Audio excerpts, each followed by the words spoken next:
चंद्रमा पर भेजे जाएंगे धरती के जानवर और बीज। साइंटिस्ट बोले कयामत के लिए शुरू करनी चाहिए तैयारी। अपने तरह के अनोखे विचार में महाविनाश या कयामत जैसे हालात आने की धरती की प्रजातियों को चंद्रमा पर भेजने की योजना का प्रस्ताव दिया गया। दुनिया के कई धर्मों में यह कहानी है कि प्रलय से बचने के लिए पहले ईश्वर ने एक राजा को बहुत ही बड़ी नाव बनाने और उसमें दुनिया के सभी जीवों को कहा था और कई महीनों में बाद दुनिया में जीवन बहाल हो सकता था। आज भी साइंटिस्ट ऐसे के लिए उस तरह की तैयारी और संरक्षण पर जोर देते रहते हैं। यहाँ तक कि कई प्रजातियों के संरक्षण की तैयारी भी होने लगी है। पर इस बात पर साइंटिस्ट एक कदम आगे निकल गए हैं। इसका प्रस्ताव है कि हमें किसी विशाल नाव या जहाज बनाने के सब कुछ चांद पर पहुँचाने की व्यवस्था करनी चाहिए। वैज्ञानिकों का कहना है कि वैश्विक तबाही की स्थिति में हमें हुए लुप्त पाइप जाने पर एक लुकार आर्क बनाया जाना चाहिए, जिसे कि कुछ धर्म ग्रंथों में नूर के आर्क का जिक्र है।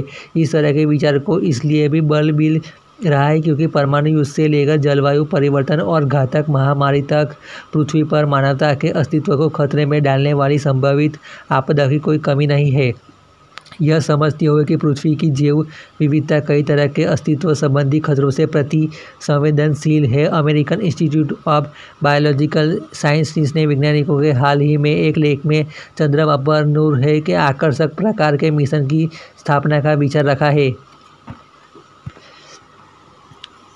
विशेषज्ञों की टीम ने सुझाव दिया है कि जानवरों के उत्सर्जकों के जमे हुए नमूनों को नष्ट होने से बचाने के लिए अंतरिक्ष में भेजा जाना चाहिए और फिर उन्हें पृथ्वी पर वापस भेजा सकता है ताकि यह जीवन लाया जा सके। बायोलॉजिस्ट जर्नल ने प्रकाशित प्रस्ताव में सुझाव दिया था कि चंद्रमा की तरह पर एक बायोलॉजिकली नमूने को सही से अंतरिक्ष पर उड़ान के दौरान किसी अन्य ग्रह पर या पृथ्वी पर उसके लायक एक सिस्टम बना के जाके उसकी जरूरी समझा होगा।